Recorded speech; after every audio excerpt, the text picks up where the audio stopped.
দেখুন, আমি তো বারবার বলছি যে সুপ্রিম কোর্টে অভয়া হত্যাকাণ্ড নিয়ে কোনো কার্যকর শুনানি নেই। যেটা শুনানি হচ্ছে ডাক্তারদের নিরাপত্তা এবং তাও প্যান ইন্ডিয়া। সুপ্রিম কোর্টে কোনো কার্যকরী ভূমিকা নেই এই মামলায়, এটা পরিষ্কার বুঝে যাওয়া উচিত।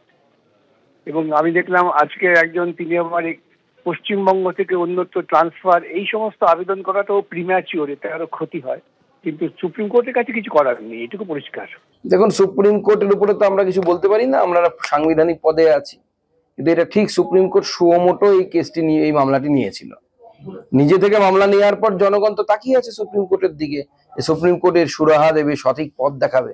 বিচার যেটা আমরা চাই আর কি, ন্যায় বিচার, সেই বিচার আমাদের মানে এত যে কঠিন সেটা প্রত্যক্ষ করছি। আগে শুনতাম যে বারবার বিচারের জায়গাগুলোতে, কিন্তু সেই যে বিচার পেতে মানুষের যে এত সময় লাগে সেটা বারবার প্রত্যক্ষ করছি।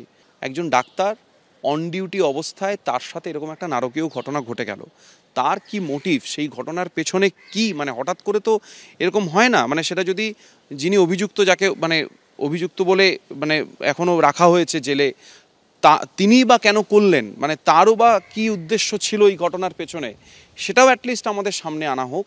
এই মোটিভটা জানাটা ইজ ভেরি ইম্পর্টেন্ট। তা না হলে আমি বলছি, তা না হলে আমরা এখানে যারা কাজ করি তারা কিন্তু এখনও নিরাপদে কাজ করে উঠতে পারি না। তাই সেই ঘটনার তদন্ত যদি একটু দ্রুত হয়, এটা আমাদের অনুরোধ বলতে পারেন, আমাদের লড়াইয়ের এতদিনের আওয়াজ বা কথা বলতে পারেন। স্ট্যাটাস রিপোর্ট আজকে যখন জমা দিল সিবিআই, সেক্ষেত্রে আমরা দেখলাম কিছুটা সন্তুষ্ট ছিলেন চিফ জাস্টিস, বললেন আমি দেখুন, সময় দিচ্ছেন তদন্তের ক্ষেত্রে, তদন্ত তো করতে পারেন, এখানে তো সময় দেওয়ার প্রশ্নে আলাদা কোনো সন্তুষ্টির কোনো প্রশ্ন নেই। সিবিআই কি তদন্ত করছেন সেটা দেখা যাবে, এবং জুডিশিয়ারি কারেক্টলি এই ফেথ ডিপোজ করেছেন আমাদের যে সাবঅর্ডিনেট জুডিশিয়ারির উপরে, ডিস্ট্রিক্ট জুডিশিয়ারি, তারা করবেন, তারা যে বিচার করবেন। কিন্তু 4 সপ্তাহ সময় দেওয়া হয়েছে, 7th রিপোর্ট আসবে, 6th রিপোর্টের পর 7th রিপোর্ট, আপনারা কত? আমরা তো সন্তুষ্ট এই প্রক্রিয়াটাতে নই, আমরা জানি যে কি করতে হবে। ওই জন্য আমরা বলছিলাম যে supreme court is not going to adjudicate this matter, ultimately it has to be adjudicated by the sessions court. ওইখানে গিয়েই আলটিমেট এর অ্যাডজুডিকেশন হবে, বিচার হবে। তো আমাদের যে বিচার পদ্ধতি সেদিকে নজর, সুপ্রিম কোর্ট নজর রাখছেন তদন্তের উপরে, এইটুকুই। কিন্তু বাকিটা সবটাই বিচার করতে হবে ডিস্ট্রিক্ট সেশন জাজ, যিনি এই বিষয়ে কম্পিটেন্ট বিচার করবার জন্য। সিভিক ভলেন্টিয়ার যে নিয়ে প্রসঙ্গ উঠেছিল, শুনলেন, আজকে শুনলেন না, পরের দিনকে শুনবেন বলেছেন। এবং একই সঙ্গে high court has the power to decide on this. হাইকোর্টও ওই বিষয়ে তো মামলা হচ্ছে, অনেক মামলা হয়েছে পরপর। হাইকোর্ট অলরেডি কিছু গাইডলাইন্সও ফ্রেম করেছেন সবটা নিয়ে। এই প্রসঙ্গটা উঠেছিল সব্যসাচী, কি রাজ্য থেকে বাইরে নিয়ে যাওয়া হোক, সেখানে মণিপুরে একটা এন্টারটেন করেন, এখানে মণিপুরের ওই সিচুয়েশনের সঙ্গে তো এই সিচুয়েশনের পার্থক্য আছে। তো বিচার হতে পারবে না এরকম একটা সিচুয়েশন এখনও তৈরি হয়নি। এখনও কনফিডেন্স আছে আমাদের হাইকোর্টের উপর। হাইকোর্টই প্রথম এটা সিবিআই দিয়েছিলেন, এটা মাথায় থাকে যেন, এটা খুব গুরুত্বপূর্ণ মনে রাখার জন্য। সুমোটো কেস এসেছিল আজকে, আপনারা এক্সপেক্ট করেছিলেন আরও একটু দীর্ঘ শুনানি হলে ভালো হতো, হয়নি।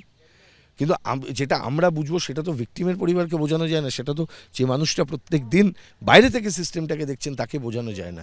We have to do this. এটা আমাদের বেড়ে গেল, এই দায়িত্বটা জুডিশিয়ারি সম্পর্কে আরও মানুষের ভরসা বাড়ানোর কাজটা আমাদের বেড়ে গেল। আরও বলতে হবে, যে এক্সপ্লেন করতে হবে। ন্যাশনাল টাস্ক ফোর্স আজকে রিপোর্ট জমা দিয়েছে, সেটাতে বলা হয়েছে রাজ্য সরকারগুলো 3 সপ্তাহের মধ্যে জানাবে কীভাবে ইমপ্লিমেন্ট করা হচ্ছে।